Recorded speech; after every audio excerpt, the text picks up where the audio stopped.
ये खुश्की वाला है जी, यानी इसके ऊपर आप देखेंगे तो आपको नजर आएगा कि ऊपर जो एरिया आता है ना जी, वो है सीरिया का। आपने याद रखना है कि यहाँ तक ये जो है ना था, मुल्क जो है वो आता है जी, मतलब है कि इसको बोलते हैं इसराइल, और ये ऊपर जो एरिया जाएगा ना ये सीरिया का है जी। आप कहेंगे जी इधर से ये क्यों कर दिया जी, तो आपने याद रखना है इधर ये छोटा सा मुल्क जो है ना जी, उसका नाम है लबनान। ये जो छोटा सा मुल्क आएगा ना, इसको बोलते हैं लबनान। तो अब ये देखिएगा, ये ऊपर खुश्की है, इस सारे पोर्शन को ना आपने ध्यान में रखना है। इस सारे पोर्शन को क्या बोला जाता है जी, अरेबियन पेनिनसुला। ये सारा एरिया जो होगा ना जी, इसको नाम दिया गया है क्या जी, अरेबियन पेनिनसुला। ये पेनिनसुला है। आप बताएं कि जी जो है ना कि आपको अरेबियन पेनिनसुला की समझ आई, सबसे नीचे यमन और इधर ओमान, ये वाला मुल्क आपने याद रखिएगा, ओमान, ये यूएई, फिर ये कुवैत, इराक, जॉर्डन, इसराइल, और ये सिनाई पेनिनसुला इजिप्ट का पोर्शन है जी। तो इस सारे को हम बोलते हैं क्या जी, अरेबियन पेनिनसुला। क्लियर हुआ कि नहीं जी?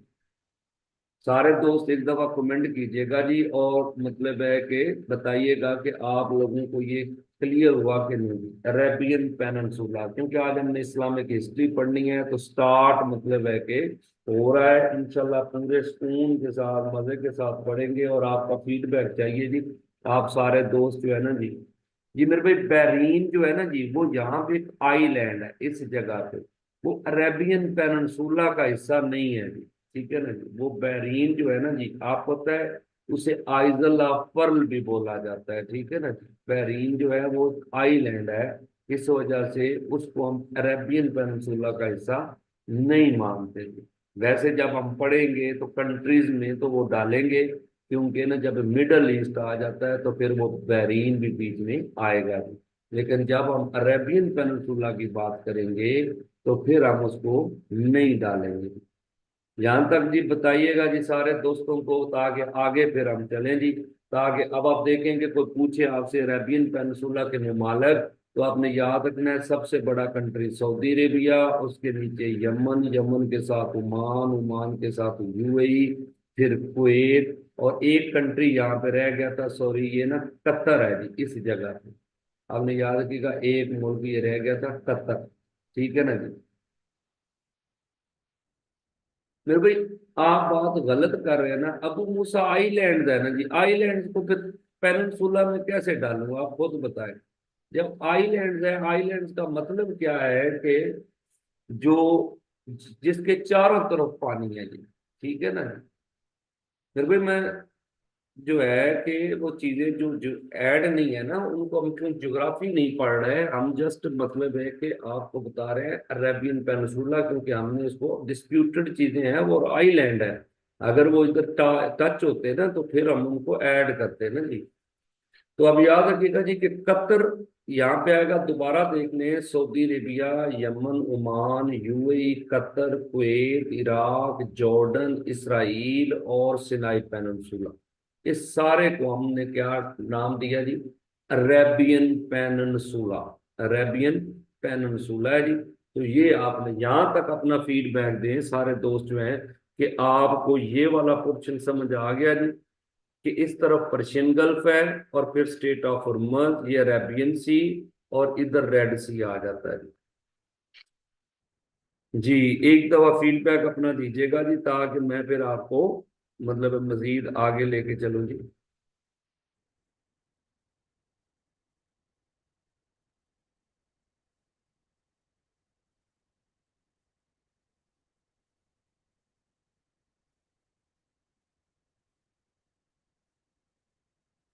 जी मेरे भाई इसको पर्शियन गल्फ इस वजह से बोलते हैं क्योंकि ये है ईरान, ईरान का पुराना नाम फारस है जी। आपको पता है ना कि 1935 में मतलब है कि ये नाम जो है ना जी चेंज हुआ था, इसका नाम ईरान पड़ा था जी। पहले इसे क्या बोलते थे, पर्शिया। तो इस वजह से जी मेरे भाई, आपने याद रखना है स्ट्रेट जो है ना जी, ये यूएई जो है ना अपना, सॉरी, ईरान जो है, एक तरफ ईरान ही है जी, ठीक है। दूसरी तरफ आपने याद रखना है कि दो मुल्क आ रहे हैं, यूएई और ओमान। लेकिन अगर एक मुल्क पूछेगा तो यानी इनमें से, तो आपने याद रखना है कि ये आएगा ईरान और ओमान, क्योंकि ईरान ओमान का ना थोड़ा सा पोर्शन यहाँ तक चला गया हुआ है। इस वजह से आपने याद रखिएगा, ये वाला है ना जी सिलसिला जो है, कि ये आपने याद रखिएगा कि यहाँ तक ये चला गया जी ओवरऑल। समझ आ गई जी। तो ये आप याद रखिएगा कि अगर तो एक मुल्क पूछेगा तो आपने बताना है कि ईरान और ओमान, इनके दरमियान है स्ट्रेट ऑफ हॉर्मज। लेकिन अगर वो कहता है कि ईरान, ओमान एंड, तो फिर यूएई भी आएगा। समझ आ गई।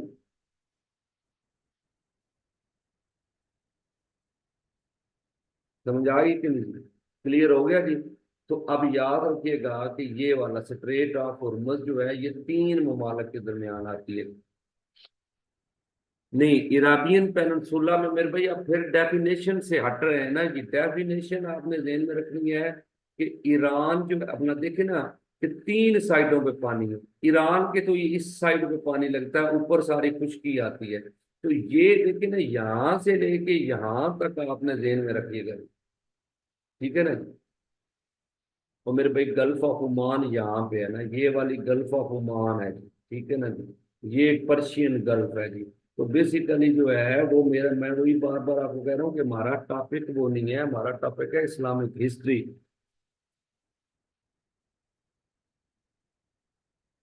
और मेरे भाई मिडल ईस्ट और चीज है, मिडल ईस्ट अगर आप देखेंगे ना, तो मिडल ईस्ट में और ज्यादा कंट्री आएंगे जी। मिडल ईस्ट जो है ना जी, उसमें आप देखिएगा कि Saudi Arabia, Yemen, Oman, UAE, Qatar, Bahrain, Kuwait, Iraq, Jordan, Israel, Lebanon, Syria, Turkey, Armenia, Georgia, Azerbaijan और ईरान, ये सारा फिर मिडल ईस्ट में आ जाएगा।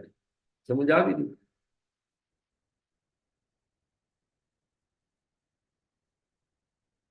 तो क्लियर हो गया कि नहीं जी?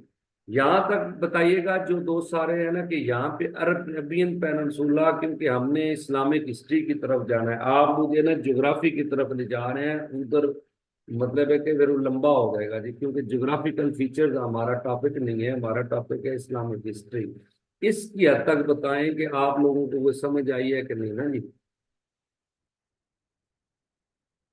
कमेंट कीजिएगा जी जल्दी से, ताकि मैं फिर ना कुछ चीजें आपको इसके अंदर जो जियोग्राफिकल फीचर्स आती हैं या सिटीज आते हैं उनका बता के फिर हमने ना उसको उधर निकलना है। अब याद रखिएगा जी कि सऊदी अरेबिया जो है ना जी, इसको आपको पता है कि इसमें पहाड़ भी हैं, और इसमें मतलब है कि बेसिकली जो है कि वो सहरा भी हैं जी। आपने दो सहरा यहाँ याद रखने हैं जी, जो बड़ी दफा आ भी चुके हैं पेपर में। एक सहरा का नाम है रुबौल खाली। ये आपने याद रखिएगा कि रुबौल खाली डेजर्ट है, रुबौल खाली।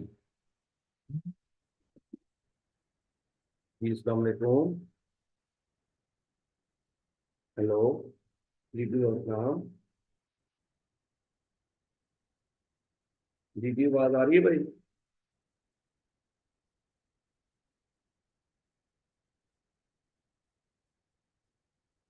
अच्छा जी। रुको, और खाली डेजर्ट इस जगह पे आएगा जी। और दूसरी तरफ आपने याद रखना है कि यहाँ पे ना इस जगह पे एक और डेजर्ट आएगा। उसका नाम जो है ना जी, उसको आपने याद रखना है अन नफूद। अन नफूद, ये अन नफूद डेजर्ट है जी। तो आपने याद रखिएगा दो डेजर्ट जो है ना जी, इस को आपने याद रखना है कि एक डेजर्ट यहाँ पे सीरिया में है, उसका नाम सीरियन डेजर्ट है। तो अब आपने ध्यान में रखिएगा कि ये सीरियन डेजर्ट, अनफूल डेजर्ट और रोबोल खाली डेजर्ट, इनको मिलाया जाए ना तो उसका नाम बनता है अरेबियन डेजर्ट। कौन सा नाम बनता है जी? Arabian desert. तो अब याद रखिएगा कि अरेबियन डेजर्ट जो है ना जी, ये दुनिया का रेत वाला दूसरा बड़ा डेजर्ट है। आपको पता है सहारा के बाद अगर दूसरा डेजर्ट आता है तो वो कौन सा है जी? वो अरेबियन डेजर्ट है। आपने ध्यान में रखिएगा कि इसके बाद जो है यानी कि सहारा डेजर्ट अफ्रीका में है। और उस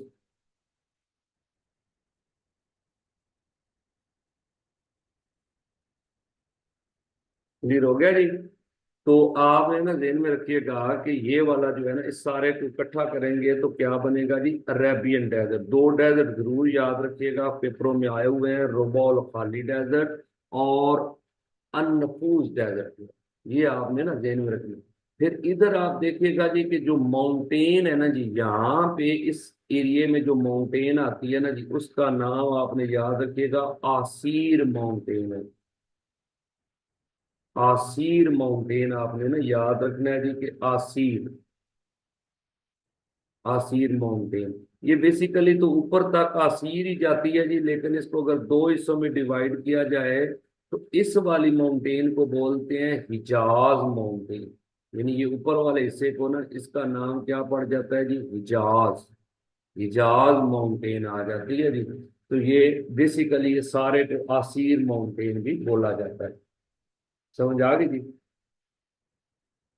अच्छा जी। आप याद रखिएगा कि यहाँ पे ना कुछ शहरों के नाम आपने याद रखने हैं जी, सऊदी अरेबिया के कुछ एरियाज हैं जी, उन शहरों के नाम आपने याद रखिएगा। एक तो ना आपने याद रखना है इस साइड पे ना जी, ये आती है दमाम, पोर्ट है जी दमाम। आपको पता है आयल सबसे पहले जो निकला है ना वो दमाम में है जी। और क्वेश्चन बड़ी दफा आता है कि पर्शियन गल्फ में कौन सी पोर्ट है जी सऊदी अरेबिया की, तो दमाम है जी। और दमाम के ऊपर भी एक पोर्ट आती है जी, उसका नाम है जुबेल। ये दोनों शहर जो है ना जी बड़े मशहूर हैं, इंडस्ट्रियल सिटी है जी। तो जुबेल है जी, ये जुबेल, ये दमाम, ठीक है ना जी। और इधर ही साथ ही आपने याद रखिएगा रियाज आता है जी, रियाज। रियाज जो है ना ये सऊदी अरेबिया का कैपिटल है जी। और आपने ना ध्यान में रखना है कि मदीना और मक्का जो है ना जी वो आपने ध्यान में रखिएगा कि यहाँ पे ना जी इस जगह पे मक्का है जी शहर, यहाँ पे आता है जी मक्का। और मक्का के साथ आपने याद रखिएगा कि इधर एक पोर्ट आती है जी रेड सी के अंदर, उसका नाम आपने ध्यान में रखना है जद्दा। ये मक्का है और ये जद्दा है, जहाँ पे OIC का हेडक्वार्टर है ना जी। तो ये आपने ध्यान में रखिएगा जी। फिर यहाँ पे नीचे आपने याद रखिएगा ताइफ, ताइफ का इलाका है जी ये वाला। ताइफ जो है ना जी, ये आपने याद रखना है कि ये ना इसका पुराना नाम था वज। तो वज से ये इसको ना, जब ये ताइफ कैसे हो गया कि इसके गिर्द दीवार बनाई गई थी, इसको वॉल्ड सिटी बोलते हैं। ताइफ का मतलब है दीवार वाला शहर। तो अरबी में बोलते हैं जो वॉल्ड सिटी हो ना उसे बोलते हैं ताइफ। इसी पहले इसका नाम वज था, फिर इसको नाम चेंज किया गया। वो सारी इंशाल्लाह हिस्ट्री में मैं आपको डिटेल बताऊंगा कि किस तरह ये हुआ जी। फिर इसके ऊपर अगर आप देखें तो थोड़ा सा ना जी यहाँ पे इस जगह पे आता है मदीना। और मक्का और मदीना को इकट्ठा करें तो क्या हो जाता है जी, इजाज। इजाज मुकद्दस बोलते हैं। समझ आ गई थी। फिर आपने ना जेन में रखना है कि आगे आप पढ़ेंगे गजवा तबूक।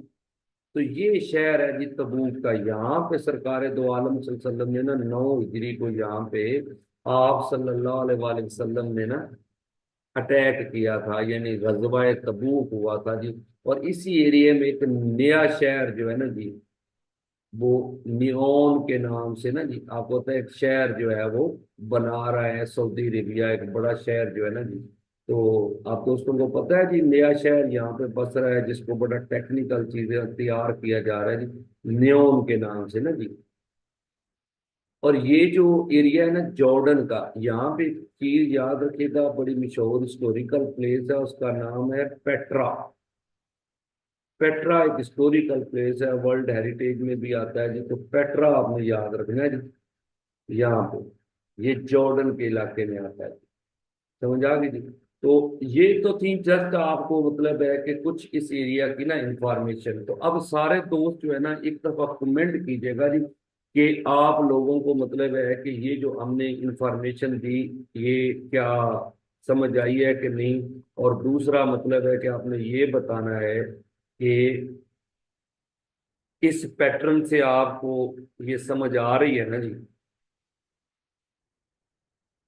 जल्दी से कमेंट कीजिएगा जी। अब मैं अगले पोर्शन पे जाने वाला हूँ जी। आपको मतलब है कि लेके जी कमेंट कीजिएगा जी कि ये वाला आपको फायदामंद है चीज जी। मतलब है, और आप सारे दोस्तों की ये जिम्मेदारी है कि आपने ना ये शेयर करनी है जी। इसका वीडियो का लिंक जो है ना अपने दोस्तों तक, ताकि कल जब हमारी क्लास हो तो मतलब है कि उसमें ज्यादा से ज्यादा दोस्त जो है ना वो पार्टिसिपेट करेंगे। ठीक है ना जी। क्योंकि मैंने इंशाल्लाह पूरे रमजान में आपको इस्लामिक हिस्ट्री, इस्लाम याद की ना ओवरऑल आपको A to Z इंफॉर्मेशन देनी है। लेकिन आप सारे दोस्तों की भी ये जिम्मेदारी है कि आपने सब दोस्तों तक ये लिंक शेयर करना है, अपनी फेसबुक वगैरह पे लगाना है जी। ठीक है ना जी। तो मतलब है कि इतनी जिम्मेदारी आपकी भी बनती है जी। समझ आ गई जी। क्योंकि मैं जो है कि चलो मैंने कहा कि रमजान का महीना है तो हम, और ये इंशाल्लाह इस लेवल की इंफॉर्मेशन होगी कि आपको वन पेपर के अंदर इस्लामिक हिस्ट्री, इस्लाम याद का जो पोर्शन है ना वो इंशाल्लाह आपको नहीं प्रॉब्लम करेगा। ये मेरा आपसे वादा है। अच्छा जी, अब चलते हैं जी कि आप याद रखिएगा कि जजीरा नुमा जो अरब है ना जी, इसकी हमने ना आपको कुछ चीजें जर्नल सी आपको बताई हैं जी। इसके ना जी आपने याद रखना है कि जिस तरह मैंने आपको बताया था कि नीचे वाला जो एरिया है ना उसको क्या बोला जाता है जी, यमन। यानी यमन का जो मुल्क है जी। तो आपने याद रखिएगा कि जजीरा नुमा जो अरब है ना उसमें यमन का मतलब क्या है जी, पुर अमन। इसको पुरअमन बोलते हैं। ठीक है ना। यमन का मतलब क्या है, पुरअमन। ये बड़ा जरखेज इलाका था जी। यहाँ पे बहुत ज्यादा वसी जो है ना वो जरखेजी थी। तो यहाँ का कहवा जो है ना जी वो आज भी मशहूर है जी। कहवा नील जो है ना, ये आपने याद रखना है। कहवा नील जो है, ये यहाँ पे जो कौम आबाद थी उसे कौम सबा बोला जाता है जी। ये आपको पता है मलका बल्कीस का आपने सुना होगा जी। हजरत सुलेमान अलैहिस्सलाम तो बेसिकली जो है वो कौम सबा ये यहाँ पे ना जी आबाद थी जी। और यहाँ पे ना इन्होंने आबपाशी के लिए जब बारिश होती थी तो पहाड़ों से जो पानी आता था तो इन्होंने डैम बनाए हुए थे जी। और उनसे ना जी उन डैमों से जनाब ये आबपाशी करते थे। और एक ना बंद बनाया हुआ था, यानी वो डैम जो है ना उसका नाम क्या था, मारब। जो बड़ा डैम था ना उसका नाम मारब रखा था जी। और वो बंद टूट गया था। और यहाँ पे ना ये सारी कौम जो है ये मुंतशिर हो गई थी। यानी एक बड़ी खुशहाल कौम थी, लेकिन वक्त के साथ जो है ये फिर मुख्तलिफ इलाकों में आबाद हुए हैं जी। तो याद रखिएगा कि यमन का इलाका जो है ये बिल्कुल नीचे आता है।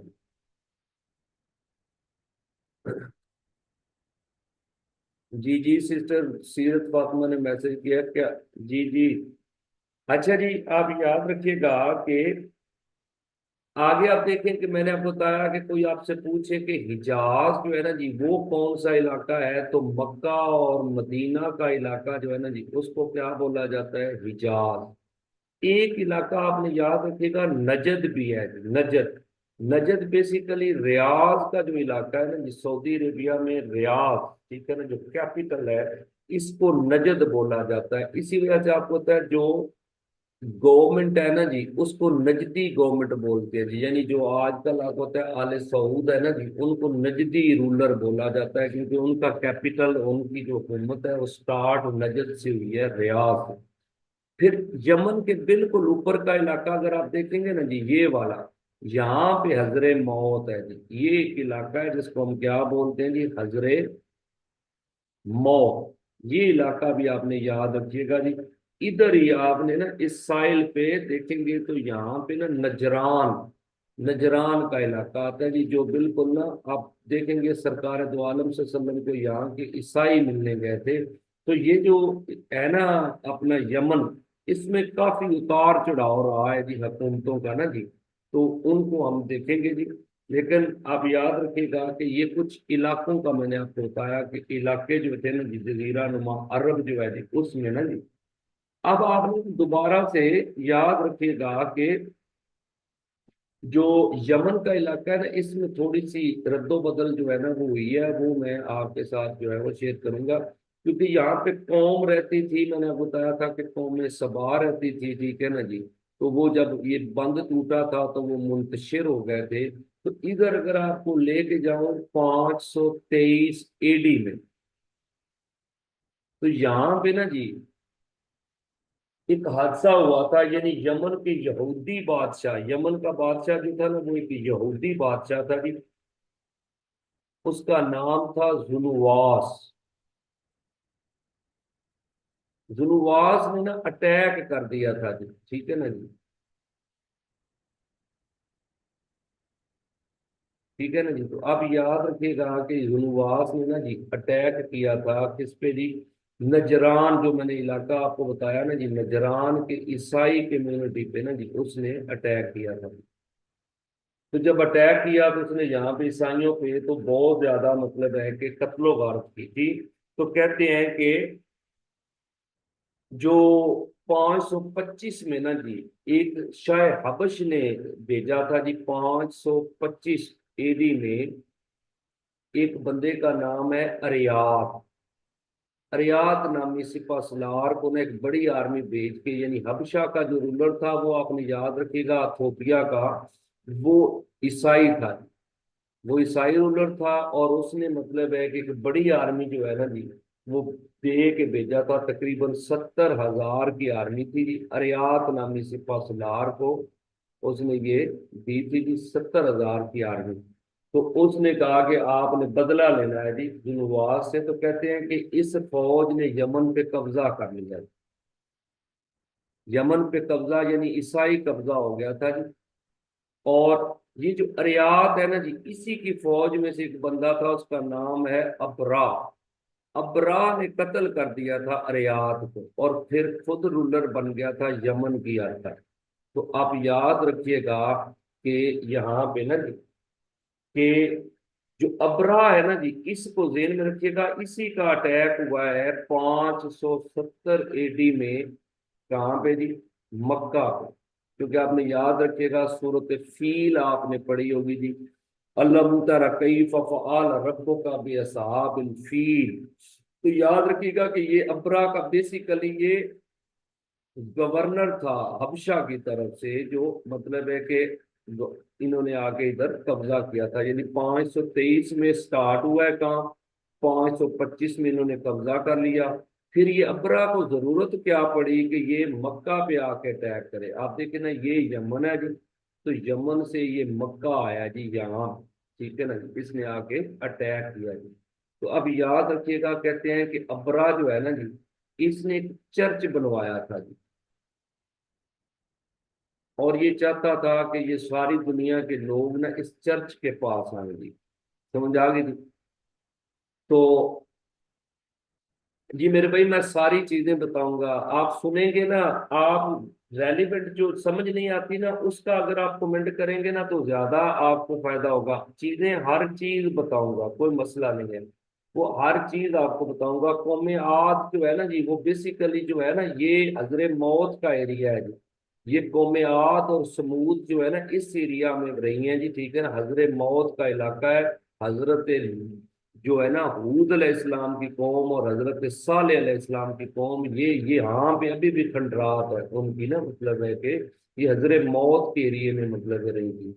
तो वो क्योंकि ना वो फिर हम टॉपिक से हट जाते हैं, वरना कोई नहीं है। वो आप जितने भी सवाल पूछेंगे तो मैं बताता रहूंगा, तो टेंशन नहीं है। लेकिन वो इस तरह है कि टॉपिक जो है ना वो हमारा रह जाएगा।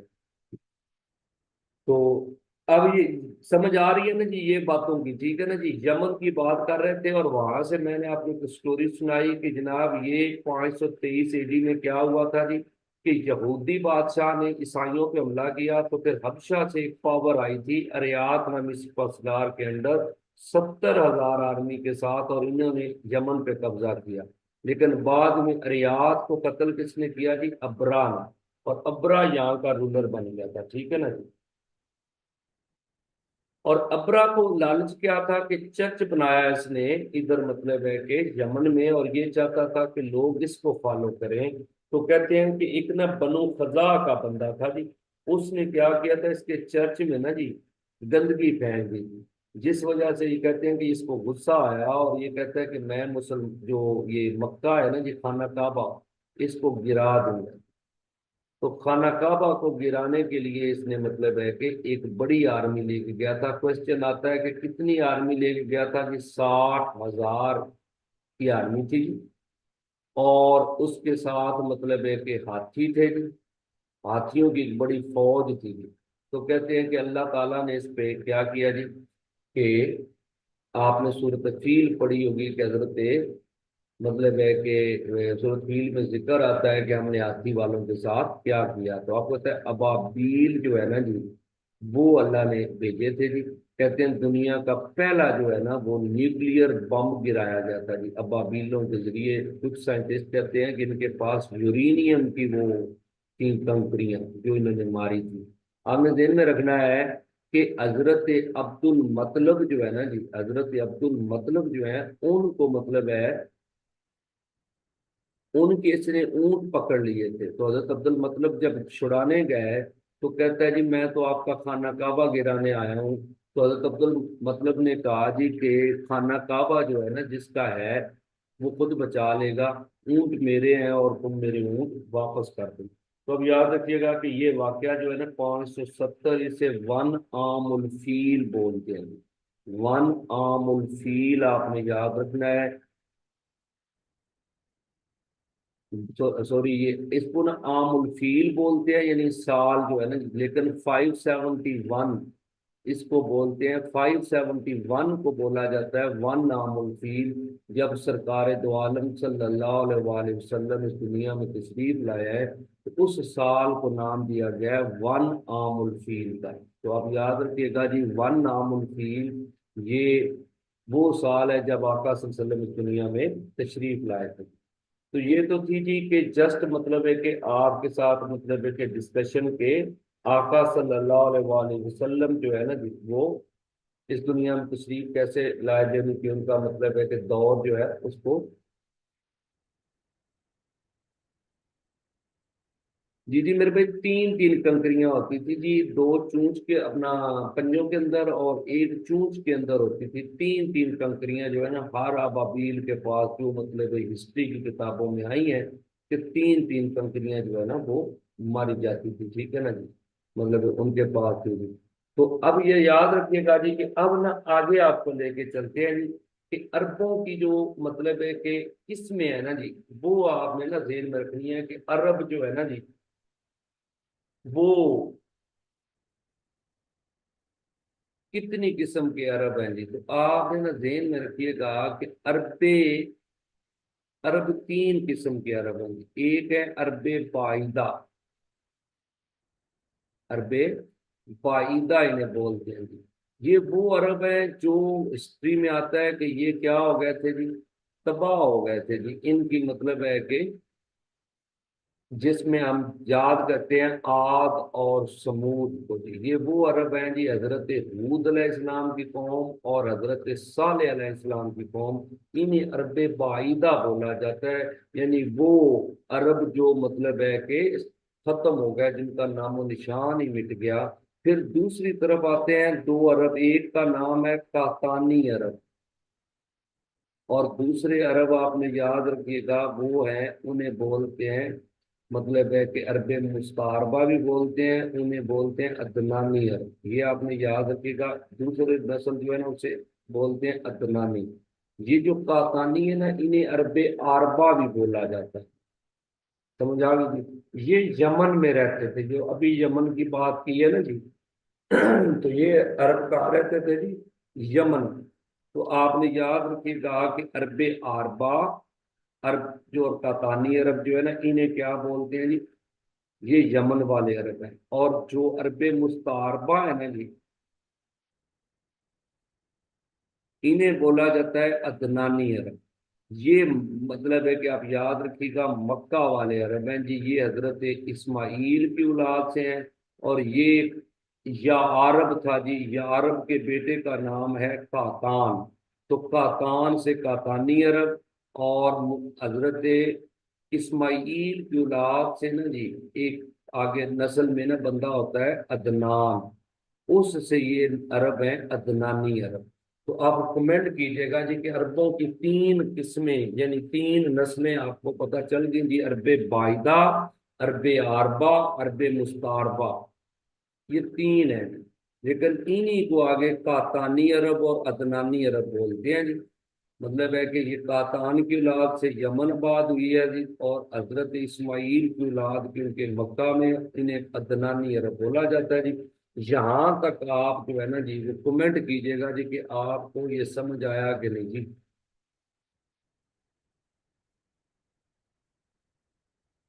क्लियर है जी, यहाँ तक समझ आया कि नहीं जी।